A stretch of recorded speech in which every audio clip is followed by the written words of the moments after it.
Monsieur, bonjour, bienvenue tout de suite. Voici les titres de votre édition.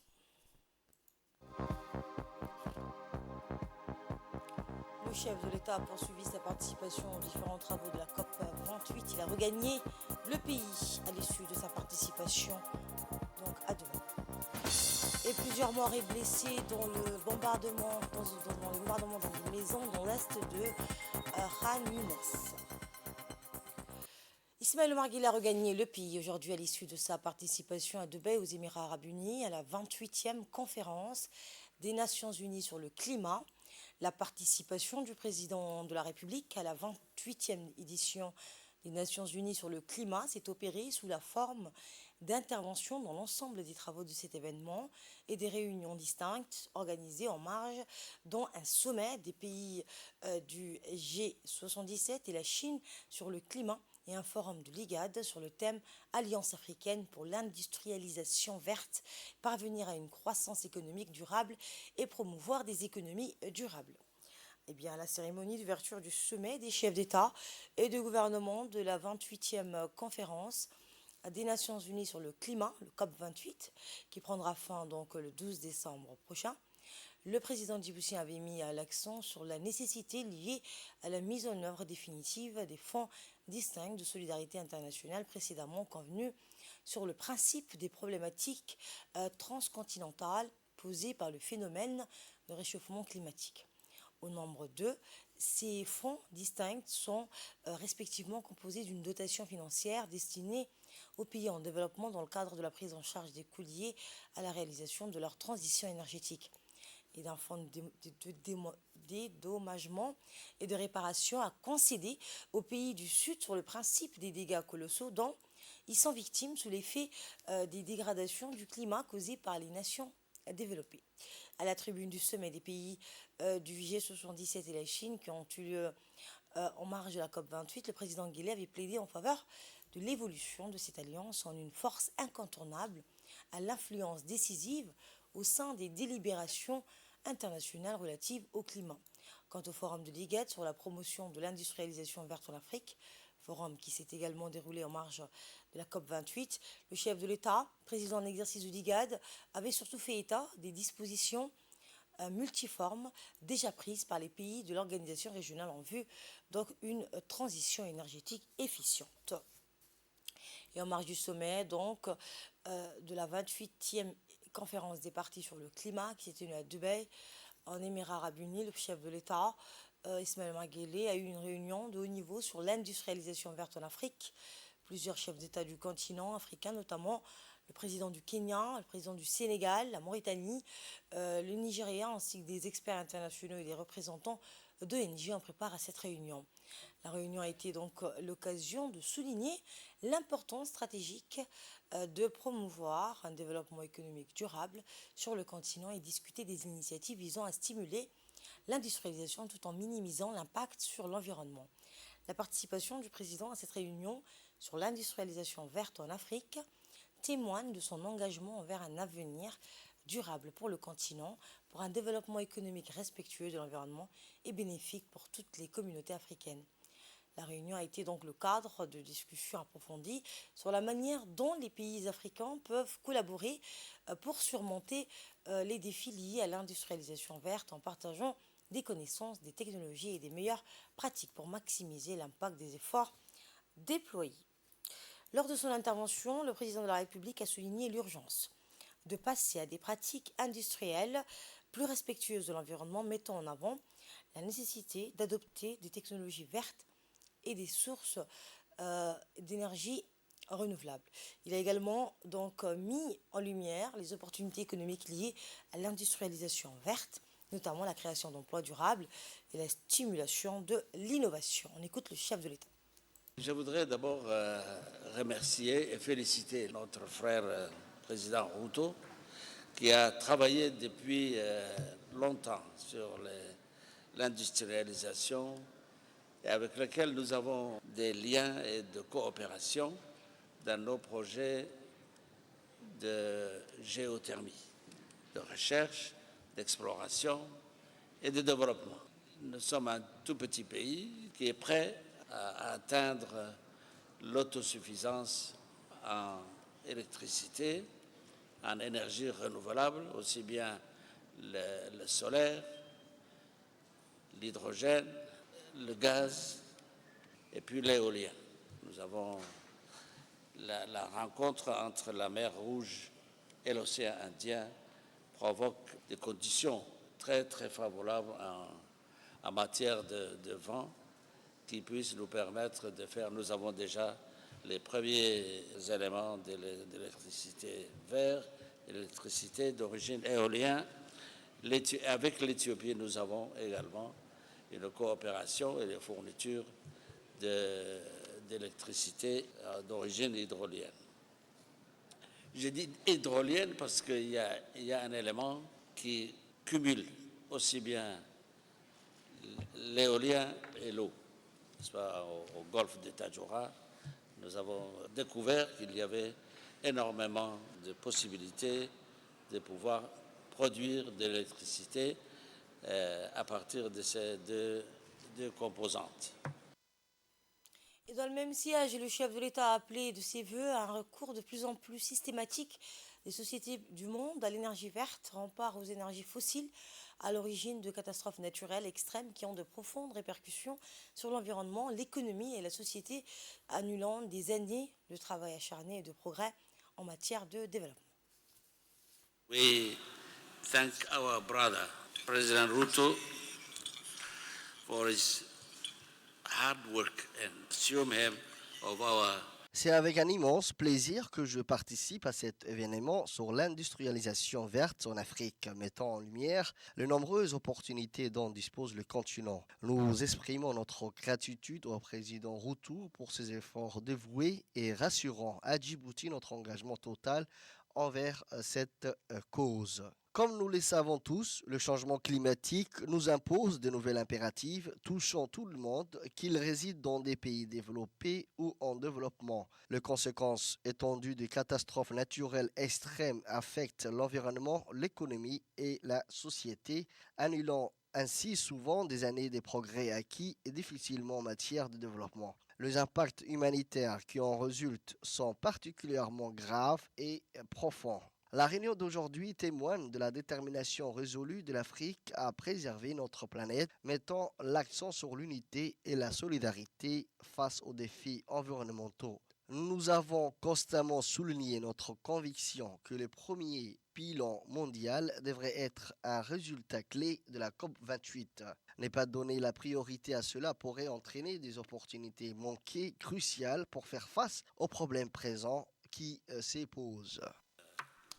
Nous avons beaucoup de possibilités d'avenir en matière d'énergie, surtout en matière d'énergie verte. Dans l'actualité, également, dans le cadre de sa visite officielle de 48 heures à Djibouti, le président du Parlement du Kenya s'est rendu aujourd'hui à l'Assemblée nationale, accueilli à son arrivée d'une manière chaleureuse par le président de l'Assemblée nationale. Le président du Parlement de Kenya a d'abord eu un entretien en tête-à-tête avec le président donc, du Parlement djiboutien avant d'être invité à participer à une séance spéciale organisée pour l'occasion. Ce tête-à-tête donc, a été l'opportunité pour les deux hommes de consolider leur concertation et se sont longuement attardés sur les liens de coopération bilatérale unissant Djibouti à Kenya, soulignant en dernier lieu que ces relations séculaires entretenues par les deux pays se doivent d'être renforcées.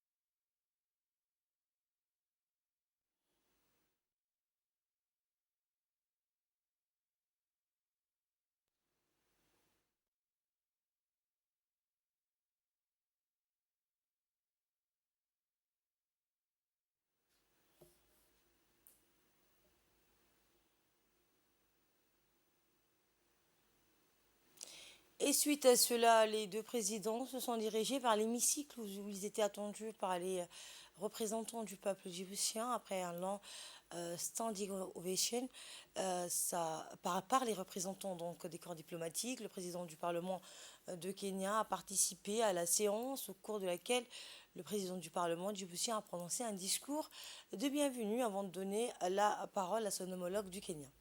C'est un immense honneur et un plaisir pour moi de vous accueillir et de vous souhaiter la bienvenue à l'Assemblée nationale, a affirmé Dileta Mohamed Dileta à l'endroit du président du Parlement de Kenya. Eh bien, le président de l'Assemblée nationale a ensuite mis l'accent sur les valeurs communes que partagent le Kenya et Djibouti. Nos deux pays, a-t-il dit, sont situés dans le même espace géographique de la Corne de l'Afrique et sont confrontés à des défis similaires.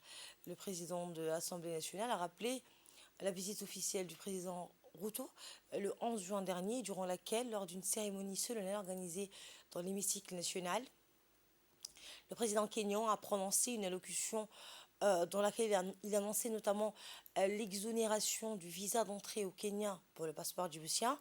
C'est aussi une attention singulière que la représentation nationale s'apprête à recueillir pour la seconde fois le message du peuple kényan, a-t-il dit en substance. Ce message de renforcement de nos relations bilatérales du président Ruto est, il faut le souligner, en droit fil des liens séculaires forts et privilégiés qu'entretiennent nos deux pays. Le président de l'Assemblée nationale a donné ensuite la parole à son homologue du Kenya. Après innovation, donc le président du Parlement du Kenya a saisi l'opportunité pour exprimer ses remerciements aux autorités et au peuple djiboutien pour l'accueil chaleureux qui lui a été réservé à lui ainsi qu'à sa délégation. Je suis honorée d'avoir donc eu l'occasion de perpétuer une tradition pratiquée par tant de mes collègues présidents en s'adressant à donc ces salles sacrées, le Parlement de la démocratie djiboutienne, a-t-il dit en substance. En tant que membre de l'Assemblée nationale, de nos efforts pour remplir nos mandats cardinaux de représentation de nos électeurs, de surveillance du gouvernement en place et de ses entités associées, ainsi que la législation et de la formulation des lois, puissions-nous ne pas perdre de vue la nécessité de tirer parti de la collaboration et des partenariats avec d'autres assemblées, a précisé le président du Parlement kényan. Dans l'actualité également, dans le cadre de la COP 28, le ministre des Finances, Ilyes Mcedouale, a joué un rôle clé dans le dialogue de haut niveau sur l'initiative pour la Corne de l'Afrique. Renforcer la résilience dans la Corne de l'Afrique, cet événement stratégique visait à explorer les enjeux complexes liés à l'environnement, au social et à l'économie, impactant la résilience face aux aléas climatiques.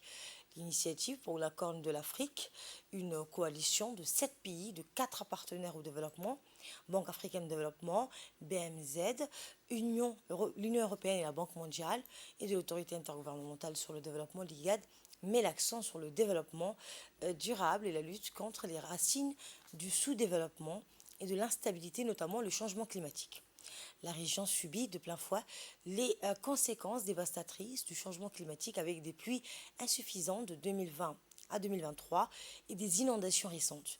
Le rapport mondial sur la crise alimentaire de 2023 a révélé que 55,5 millions de personnes dans la région de l'IGAD ont fait face à l'insécurité alimentaire, mettant en lumière l'urgence d'adopter des stratégies de renforcement de la résilience. L'événement a été l'occasion de catalyser la collaboration entre différents acteurs, qu'il s'agisse de représentants gouvernementaux, d'organisations internationales, de la société civile, du monde académique ou du secteur privé. Les vulnérabilités de la Corne d'Afrique accentuées par des mouvements transfrontaliers historiques, une fragilité manifeste et des infrastructures déficientes ont souligné la nécessité d'une approche collective face à des défis à partager. Le ministre de l'Énergie chargé des ressources naturelles, Yonis Ali, a également pris part donc à la conférence des parties sur le climat, donc le COP 28, qui a ouvert ses travaux à Dubaï, aux Émirats arabes unis, le 30 novembre dernier, en marge de ces assises de cet important événement international consacré à la lutte contre le changement climatique. Le ministre de l'Énergie et le PDG de la société émiratie, Amea Power, ont procédé à la signature d'un protocole d'entente sur le lancement des études relatives à l'extension de la capacité du projet de construction de la centrale électrique solaire de Grand Barra de 25 à 50 MW avec système de batterie de stockage. Retour à Djibouti, l'atelier du suivi d'examen de la politique commerciale de Djibouti s'est clôturé hier à l'hôtel Sheraton. Rappelons que cette réunion avait débuté le 27 novembre et s'est déroulé sous le haut patronage du ministre du Commerce et du Tourisme. Lors de son discours de clôture, le secrétaire général, M. Ali Daoud, a exprimé sa satisfaction dans le déroulement des travaux, les conclusions auxquelles le comité est parvenu ainsi que les recommandations formulées. Il a rappelé que la réunion a également été une occasion d'échange des idées de partage, d'expérience. Par cette occasion, le secrétaire général du ministère du Commerce a remercié donc les experts de l'EMC pour avoir abrité les travaux de cette réunion. Dans l'actualité également, dans le cadre de la coopération entre la République de Djibouti et la région Sud-Provence-Alpes-Côte d'Azur, une délégation composée du coordinateur national de cette opération, Mohamed Abdeldabar, du directeur général du centre hospitalier universitaire de Djibouti, et deux autres cadres donc, de l'Institut supérieur des sciences de santé, s'est rendu en France, à Toulon, pour une mission d'un programme de partenariat dans le domaine de la santé. Au cours de son séjour, la délégation a bénéficié d'une présentation des différentes filières de formation des différents sites de cet institut du Var et a rencontré des personnalités importantes comme le maire de Toulon, le directeur général de l'hôpital de Toulon. Eh bien, un événement riche en couleurs en reconnaissance de ce noble métier. Eh bien, en marge de cette visite, la délégation djiboutienne a participé à une cérémonie de coupure de ruban d'inauguration d'un magasin d'épices ouvert par un franco-djiboutien marseillais dénommé Ali Aden Hassan, connu sous le nom de Ali Baba, eh bien, au cœur de Toulon, sur la place du marché Lafayette.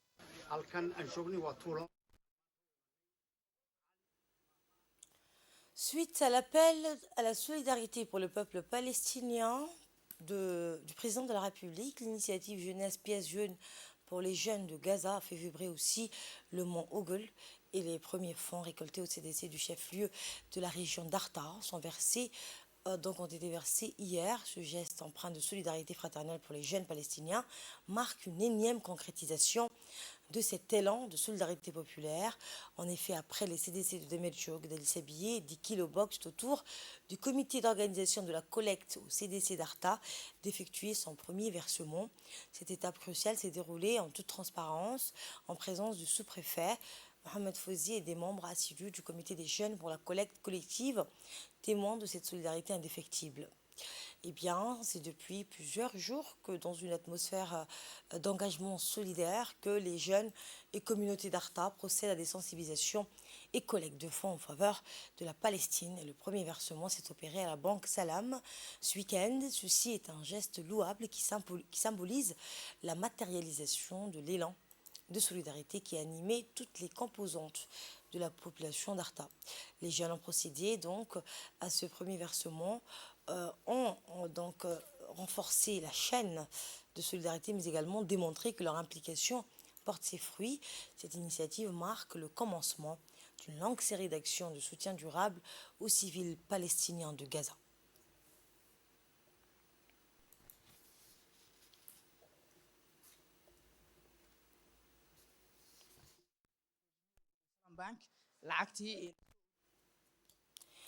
Au moins 2 Palestiniens ont été tués et d'autres blessés hier dans un raid israélien ayant ciblé une maison appartenant à la famille Al-Abadla dans l'est de la ville de Khan Younes, dans le sud de la bande de Gaza.